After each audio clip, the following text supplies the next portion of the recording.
چار بنولے سب سے پہلے ان کو چن. کیا مطلب؟ اوروں کی برائیاں نہ دیکھو، اپنی برائیاں دیکھتے رہو. اپنی کمیاں دیکھو گے تو اللہ تعالیٰ مرنے سے پہلے توبہ نصیب فرما دے گا اور ساری دنیا تمہیں اچھی نظر آئے گی. اگر اپنی اچھائیاں دیکھو گے اور اوروں کی برائیاں دیکھو گے تو اللہ توبہ کا دروازہ بند کر دے گا. سارا جہان آپ کو برا نظر آئے گا، اپنی ذات آپ کو بڑی اچھی نظر آئے گی اور بڑی قابل تعریف نظر آئے گی. اور اس کے ساتھ پھر تکبر پیدا ہوتا ہے، اور تکبر میں مرنے والا جنت کی ہوا بھی نہیں سونگھ سکتا. پہلے عجب آتا. عجب کیا ہے؟ میں بڑا اچھا ہوں، میں بڑا اچھا ہوں. یہ عجب ہے، میں بڑا اچھا ہوں. صرف اس حد تک میں بہت اچھی ہوں، میں تو بہت اچھی ہوں، میں تو بہت اچھا ہوں. یہ عجب. جب عجب کو لگام نہیں دے گا تو اگلا درجہ آئے گا، اگلا درجہ. عجب اور تکبر کی حد ساتھ ساتھ ملی ہوئی ہے. اس لیے بارڈر پر پولیس کھڑی تھی، بارڈر پر فوجیں کھڑی ہوتی. بھائی آپس میں بارڈر مل نہ جائے تو عجب اور تکبر کا بارڈر ملا ہوا ہے. تکبر کیا ہے؟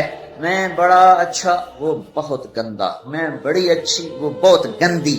اپنی اچھائی کے ساتھ جب اگلے کی نفرت پیدا ہو جائے، اگلے کی حقارت پیدا ہو جائے، اس کا چھوٹا ہونا دل میں اتر جائے تو پھر یہ تکبر ہے. تکبر اور تکبر عزازیل را خار کرد. شیطان نے شرک تو نہیں کیا تھا، تکبر کیا تھا. اگر میں سجدہ نہیں کرتا، اتنی بات تو اس کی ٹھیک ہے کہ مخلوق کو سجدہ نہیں ہوتا، لیکن کیوں نہیں کرتا؟ کہ انا خیر منہ. دو باتیں. اللہ نے زمین آسمان سے کہا میری مانو، ان کا یا اللہ ہم نہیں مانتے. اللہ نے شیطان سے کہا میری مانو، ان کا یا اللہ میں نہیں مانتا. تو زمین آسمان کو کچھ نہیں کہا، شیطان کو مردود کیا. کیوں؟ دونوں نے.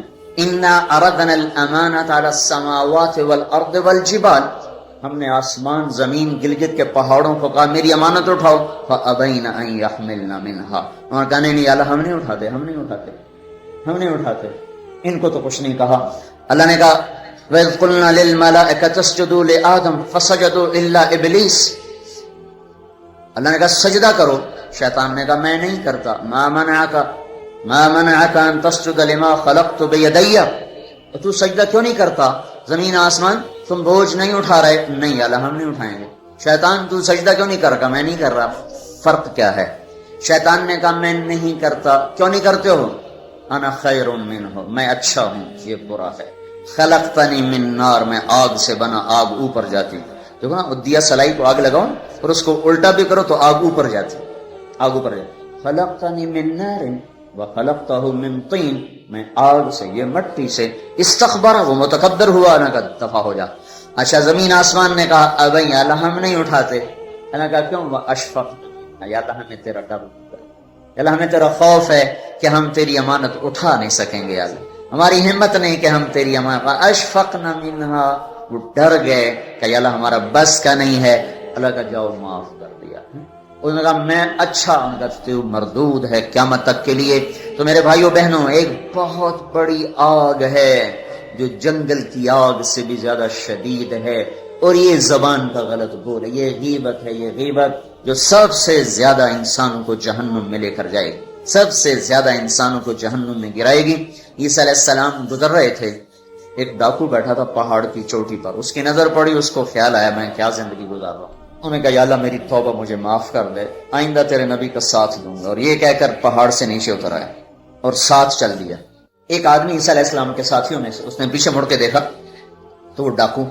تو جو نیک لوگ ہوتے ہیں نا، نیک لوگ، ان کے لاشعور میں اپنا اچھا ہونا اترا ہوتا، ہم بڑے اچھے ہیں. یہ چیز بہت بڑا سبب ہے دین سے دور لوگوں کے اور دور ہو جانے کا. جنید جمشید گلوکار ہے، گانا گانے والا، اب ماشاءاللہ توبہ کر لی ہے، مجھ سے بڑی داڑھی ہے، مجھ سے بڑی پگڑی باندھتا ہے. 6 سال ہم اس کے پیچھے پھرتے رہے.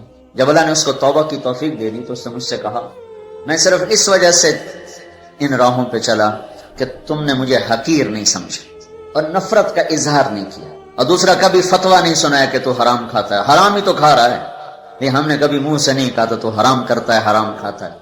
سنتے رہے، سنتے رہے، سنتے رہے، چلتے رہے، چلتے رہے. 6 سال کے بعد خود ہی توبہ کر لی. 3 چلے بھی لگا لیے اور داڑھی بھی رکھ لی اور چلے بھی لگ گئے اور کتنے حج ہو گئے. اور اس کے پیچھے کیا تھا؟ صرف محبت. اس کے گناہ کا اس کو تانا نہیں دیا.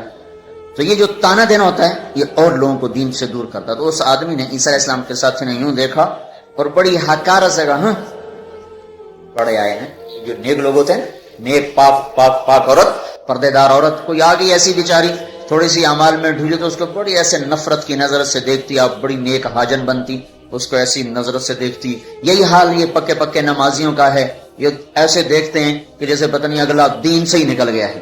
تو اس نے یوں دیکھا تو اللہ تعالیٰ نے فوراً جبریل کو بھیجا، کہا میرے روح عیسیٰ تیرے پیچھے دو آدمی آ رہے ہیں، ایک تیرا ساتھی ہے، ایک ڈاکو اور چور و چکا ہے. ڈاکو سے کہو تیری توبہ پر تیرے پچھلے سارے معاف، تو نئے سرے سے عمل کر. اور اپنے ساتھی سے کہو تیری نفرت کرنے پر تیری ساری نیکیاں برباد، تو بھی نئے سرے سے اب نیکیاں، تیرا سب ختم. تو ٹھیکیدار ہے میرے بندے کو حقیر سمجھنے کا. تو میرے بھائی اور بہنوں، ہمارے گھروں میں آگ ہے، آگ، اور وہ آگ چولہے کی آگ سے تیز ہے، پیٹرول گیس کی آگ سے تیز ہے، اور وہ غیبت کی بھڑکائی ہوئی آگ ہے. یہ وہ آگ ہے جو زبان نے بھڑکائی ہے، اس کو پانی سے نہیں بجھایا جا سکتا. تمہارا گلگت کا خوبصورت بہتا ہوا دریا یہ سارے کا سارا روک کر گلگت کے اوپر ڈال دیا جائے تو بھی یہ آگ ٹھنڈی نہیں ہو سکتی. اس آگ کو ٹھنڈا کرنے کا اللہ تعالیٰ ہی نے کہا ہے طریقہ، جو بتایا کہ لا یغتب بعضکم بعضا، بند کر لو زبانیں، غیبت مت کرو. لا تجسسوا، ہمارے نبی نے کہا کسی کی ٹو نہ لگاؤ کیا کرتی ہے کیا کرتا ہے. لا تحسسوا، لا تجسسوا، تحسس کیا ہے؟ خود پیچھے پیچھے پھرنا. اور تجسس کیا ہے؟ کسی کو پیچھے لگ جاؤ. دیکھو کہ جیسے پولیس بھی نہیں، حکومت والے سی آئی ڈی لگاتے ہیں نا، سی آئی ڈی، یہ تجسس ہے. تجسس جاسوس، اسی سے جاسوس ہے.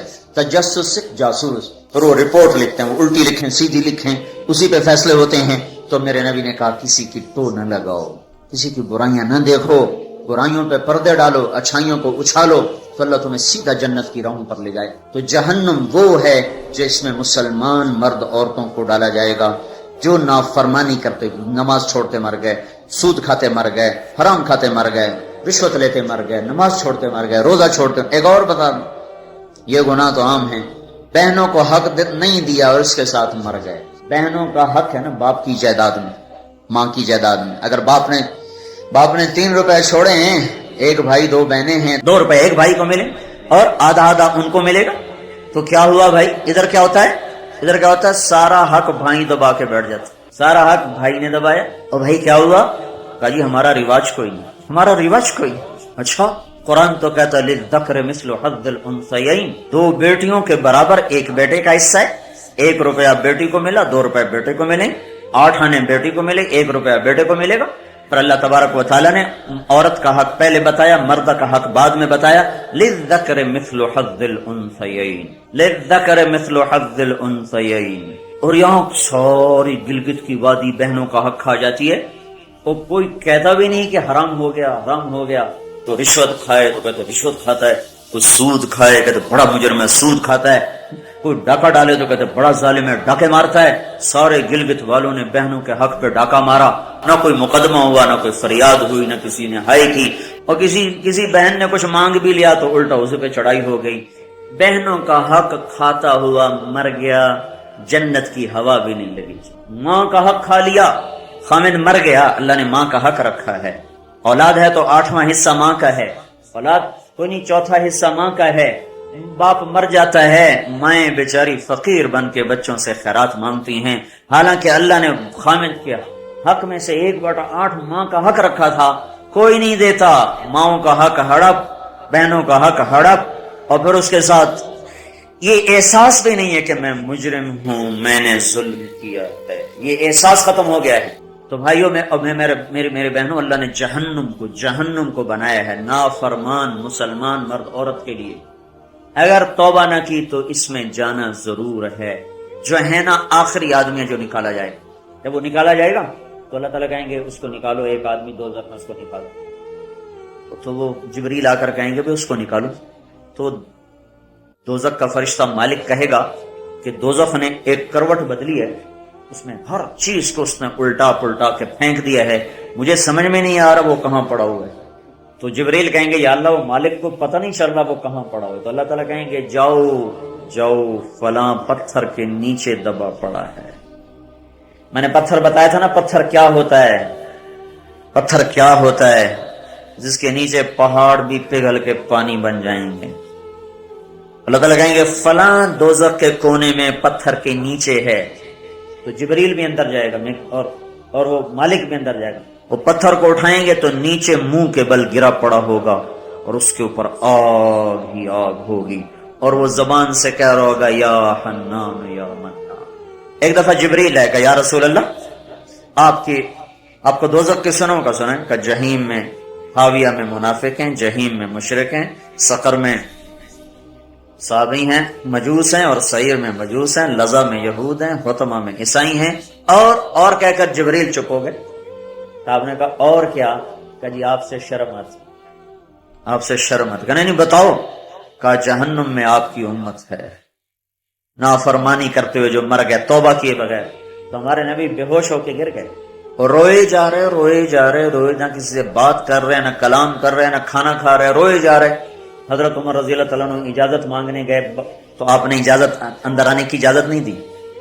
سلمان فارسی اجازت مانگنے گئے تو آپ نے اندر آنے کی اجازت نہیں دی۔ سلمان فارسی بھاگ کے حضرت فاطمہ کے پاس گئے کہ جاؤ ابا کی خبر لو، وہ رو کے ان کا حال برا ہے اور کسی سے بات نہیں کر رہے، کھانا نہیں کھا رہے۔ حضرت فاطمہ رضی اللہ تعالیٰ عنہ دوڑی ہوئی تشریف لائیں، دروازے پہ دستک دی تو آپ نے، چونکہ حضرت فاطمہ سے محبت بے پناہ تھی، تو آپ نے فوراً اجازت دے دی۔ اندر آئیں تو کہا ابا جان کیا ہوا، میں آپ پہ فدا قربان، آپ کا یہ حال کیوں بنا ہے، کیا ہوا ہے؟ تو آپ نے کہا فاطمہ میری بیٹی، مجھے جبریل نے بتایا ہے میری امت کے نافرمان مرد عورتوں کو جہنم میں جانا ہوگا۔